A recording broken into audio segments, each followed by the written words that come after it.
こんにちは。ドローン空撮旅人のとぎです。今回のお題はグランドシートです。グランドシートをちょっと実験していきたいと思います。では早速やっていきます。で、まず1番目はナイロンですね。ナイロンのグランドシートになります。これをちょっと実験していきたいと思います。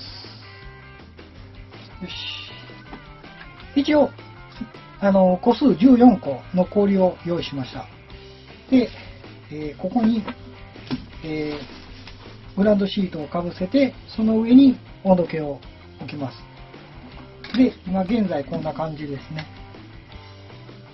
で、これ 29.1 度。結構熱いです。この 29.1 度の、で、湿度 64% でやっていきます。では21分20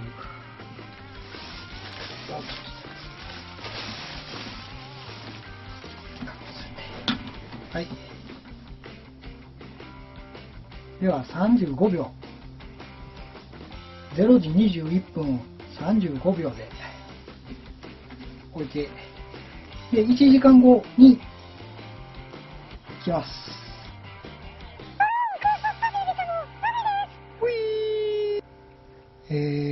こんな感じで 21.1 度になりました。で、湿度が 90%。で、外気が、一応30度ほどになります。こんな感じですね。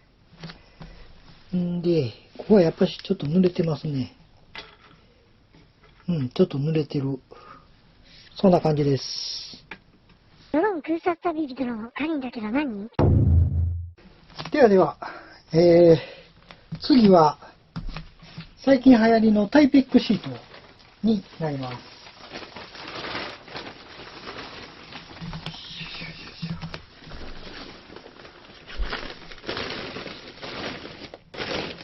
す。では、やっていきましょうか。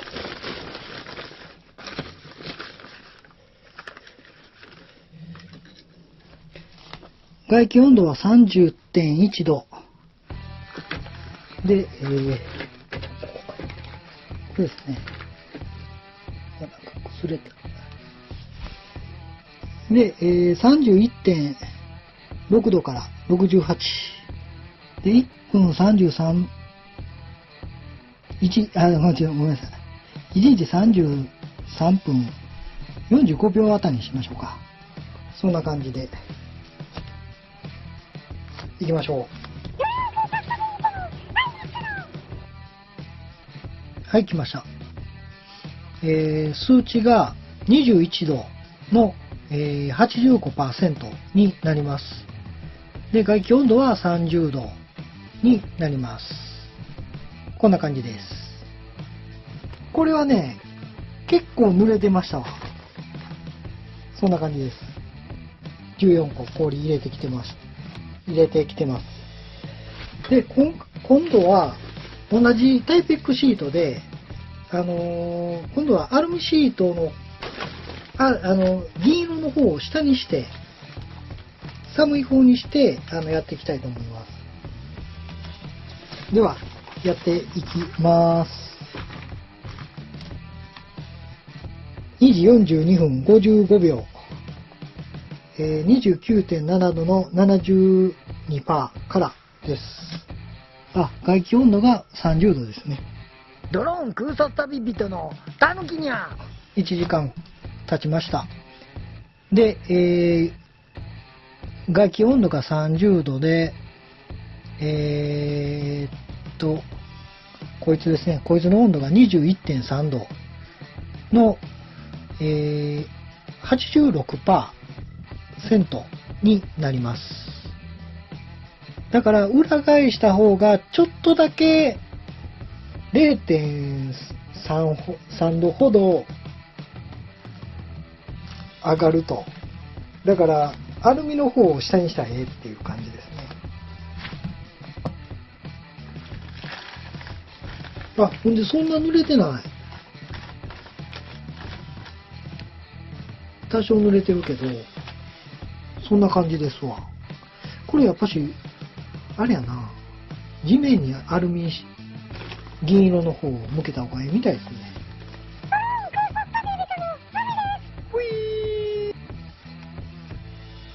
エマージェンシーシートですね。これ、めっちゃペラッペラで、これね、すぐ破けるから気をつけてください。これの温度を測っていきます。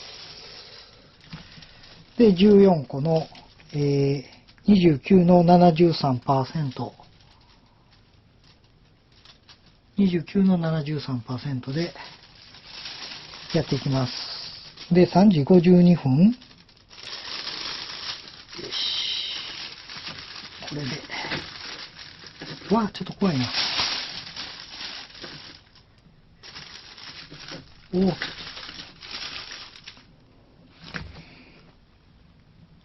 20秒からでいいか。にします。だいぶペラペラなんで。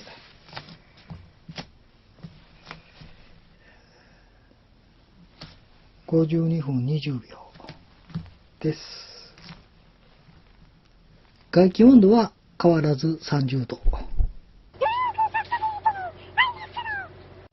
8、9、はい、終わった。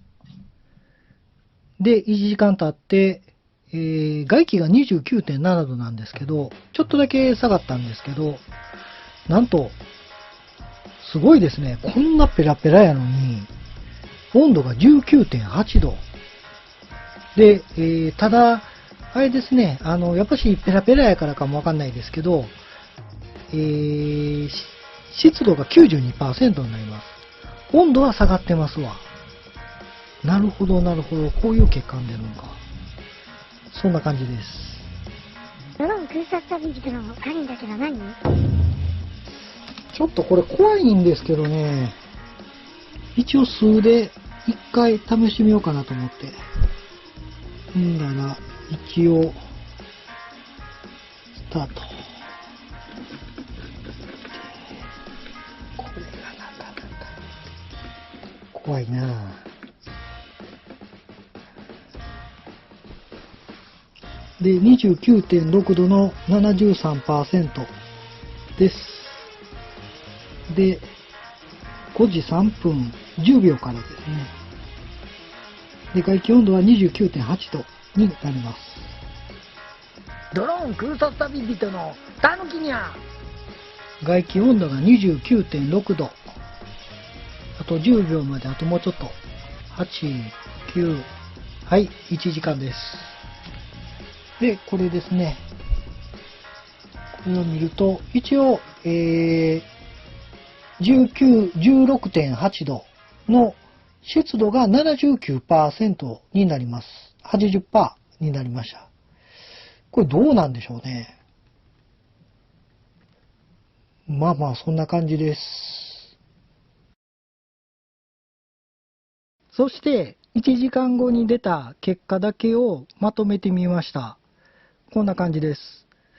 で、最後に実験した、何もなしの氷の上で、やったやつを一番上に持ってきました。これがまあ基本になるんですけど、まあなんで最後に実験したかっていうと、あれじゃないですか。直にもう氷の上に置くんで、下手すりゃ、壊れる可能性があるんですよ。で、壊れてしまうともう他の実験ができなくなるんで、一応最後にさせてもらったんで、まあそれをちょっと実際は前に、持ってこようかなと思ってたんで、こういう感じにしました。んで、基本がその何もないやつになります。で、それが 16.8 度っていう形で、湿度が 79%。で、外の周りの温度ですね、が 29.6 度になります。この周りの外気温度なんですけど、これはもう参考程度ですね。別に直接あんまり関係ないと考えてください。なんでか言ったら、その温度計自体をもうその真上に間近に置いてるんで、まあ、あんまり外の温度は関係ないということで、ただ明らかにその5度、10度違うとかなってくると、実験的にまずいんで、そういうことで一応温度を測ってました。で、基準になるんが、そうですね、何もないやつの 16.8 度が基本になってきますね。湿度が、ちょっと逆になってしまったんですね。何もない方が逆に湿度が低くなってしまったんですよ。これを説明すると多分、そのシートの真上に間近に置いたんで、多分そのシートのところに水が溜まりやすくなって、おそらくパーセンテージが上がってしまったっていう形になると思います。だから湿度に関しては、その何もないを省いて、あれですね、シートの種類のパーセンテージで見ていきます。まずびっくりしたんが、やっぱりエマージェンシーシートですね。思ったよりか頑張りましたね。あんなペラッペラの薄いやつで、一応 16.8 と、19.8 度の差ですね。およそ3度ほど違うんで、ある程度氷みたいな寒さでも、その3度ぐらいは防げますよという形で、結構ペラッペラので頑張ってますね。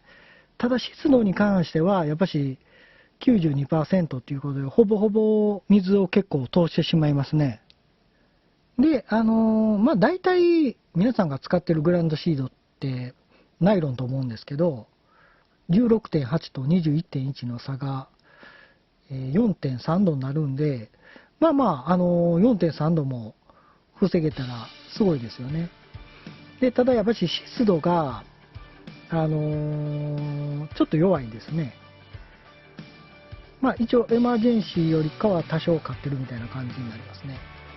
で、やっぱし優秀なのがタイペックシートですね。タイペックシートって言ったらね、工事でも使われてるんで、やっぱり強いんでしょうね。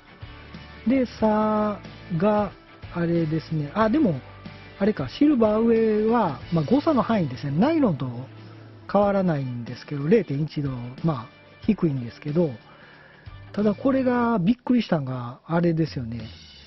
シルバーを、そのアルミの面を下にしたときに、0.3 度変わってくるっていうことで、やっぱしシルバーを、アルミを上に向けると下に向けるって 0.3 度も違ってくるんで、アルミの方が下に地面に向けた方がいいっていうことになってきますよ。で、差に関してはアルミを下にするという形で使おうとすれば、21.3 度ということで、差額が 3.2 の 4.5 度になってきますね。もうだから温度を 4.5 度も上げれるんでしたら優秀ですよね、だいぶ。で、そのタイピックのアルミ上とアルミ下で、湿度がどうしても 1% 負けてるんですけど、これはもう誤差範囲ですね。さっきもなんかたまにパッて上がったりとかするんで、誤差範囲で同等という形になってくると思います。大体結果がこんな感じで、やはり一番はタイペックシートがいいかなという形になりました。しかもシルバーのやつで、シルバーを地面に向けてが一番いいと。で、シルバーを上に向けて使うんでしたら、ナイロンとさほど変わらないと。ただ、ナイロンの方が湿度が高いんで、水は通すんじゃないかっていう形になってきますね。だから結局はタイペックシートがいいんちゃうかなと。0.1 度ナイロンに、アルミの上のやつは 0.1 度負けてますけど、これも誤差範囲ですね。だいたい同等という形で。あとね、で、基本的にはこれ、あれなんで、自然とか環境を一応度外視しますんで、それだけちょっとご了承していただければ、あくまで参考程度にしていただければと思います。使用するときは申し訳ないんですけど、自己責任でお願いします。大体結果的にはこんな感じになりましたんで、この結果でタイペックシートが優秀なんかなっていう感じはしますね。そんな感じです。僕自身は結構実験してよかったなとは思ってます。だいぶ僕も参考になりましたし、良かったと思います。以上、ドローン空撮旅人のおっとぎでした。グッドおよびチャンネル登録よろしくお願いします。